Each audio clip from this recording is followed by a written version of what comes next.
I'm here to talk to you about 5 video game tricks unlocked by real-world actions.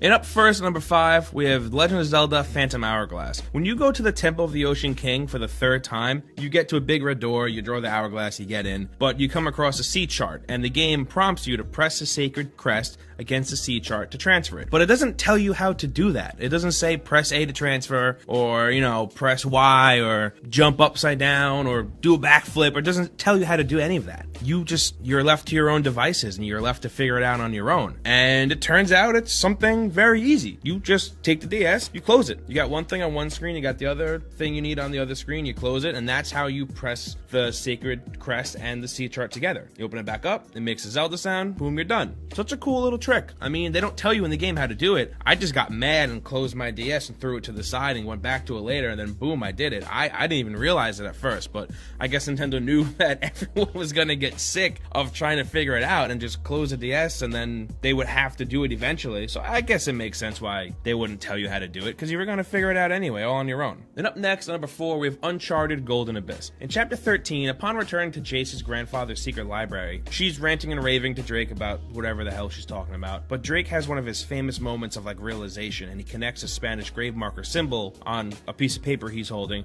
to a symbol on the book that Chase is waving in his face. And after a quick Nathan Drake history lesson, you're asked to translate the text on the paper, but it's a blank piece of paper. There's no text on there, there's nothing there at all. So the way to get the text to show is by holding the paper up to a light source, and that's what gets the invisible ink to kind of pop into view. You don't have that piece of paper, you only have your Vita. So you actually have to take your Vita and you hold it up to a light source, and the ink starts to slowly pop into view. I guess it uses the camera on the back of the system itself to kind of read the light source. This was one of the gimmicky things that the Vita had, like when the game first launched. Like we had this game, we had Tearaway, we had Gravity Rush, that all took advantage of these little gimmicky things on the Vita, and a lot of them were really fun, in my opinion. Uncharted Golden Abyss is also a very fun and underrated Uncharted game, and it's definitely one you should pick up. Also, you should just be picking up a Vita because that machine needs all of the help that it can get. And up next, number 3, we have Pokemon X and Y. Throughout all of the Pokemon games, there have been a ton of different ways to evolve your Pokemon, whether it be just, straight up hitting the right level, using rare candy, having a high friendship, having the Pokemon know a certain move, or even training it in a certain area. There are tons of ways, but in Pokemon X and Y, the only way to evolve Inkay into Malamar is to take your DS while it's leveling up and just turn it upside down. So take your 3DS, turn it upside down while Inkay is evolving, bam, you got a new Pokemon, Malamar pops up, he evolves. This is such a cool little trick, because I remember hearing about this from an actual person, not the internet, not a strategy guide, but word of mouth from a person, which reminds me of when I was a kid playing Pokemon Red and Blue, like on the playground, hearing about stuff like this from other players, hearing that I needed a link cable so I could trade my Pokemon to you, and then you can trade it back to me, and then all of a sudden it evolves.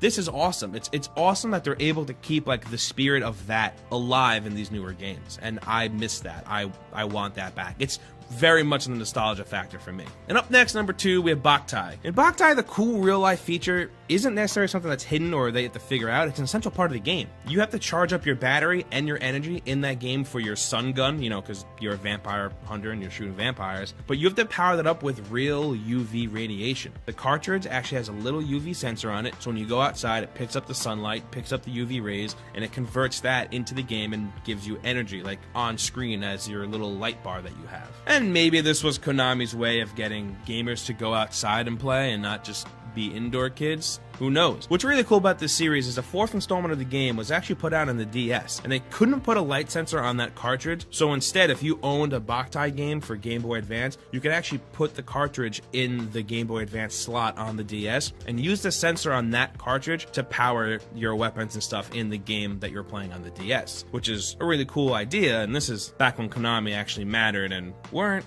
scumbag pricks. And up next, number 1, we have Metal Gear Solid. The Psycho Mantis boss battle in Metal Gear Solid has so many memorable fourth wall breaking moments and little real life tricks that actually affect the game. For example, when you are fighting Psycho Mantis, to show you his powers, he asks you to actually take your controller, place it down on the table, and watch him move it with his psychic powers. And if you have a controller that has the rumble weights, it actually shakes and moves across the table, which when I played that game when it came out, I remember losing my shit over that and thinking that was so cool and so awesome. But the point I really want to get to on this one is when you're trying to attack Psycho Mantis, he sees every single move coming because he's a psychic. He can read your mind. He knows what's going on. But after Campbell calls you on the codec, he tells you to take the controller out of port 1 and put it into port 2, and that should confuse Psycho Mantis. And it does. Because you're doing that, he can't read your mind for some reason, and any shot that you take at him, he can't, you know, see coming, and he can't deflect. And that's just a really cool trick. That's also just Hideo Kojima being a mastermind of his craft. There's also the part in the game where you need to call Meryl for the first time. The only way to get her codec frequency is to look on the back of like the game case. Like in real life, look on the back of the case, and it was there on a screenshot. And you know, that sucked for little shit kids like me who lost that game case and didn't have any friends or the internet, so I was just kind of screwed. I don't even know how I figured that out, honestly. And those are 5 video game tricks unlocked by real world actions. Meet me down in the comments, let me know which ones of these are your favorites, or let me know which ones I may have missed. I want to hear from you guys about it. And make sure you subscribe to the channel if you haven't already. We put out content like this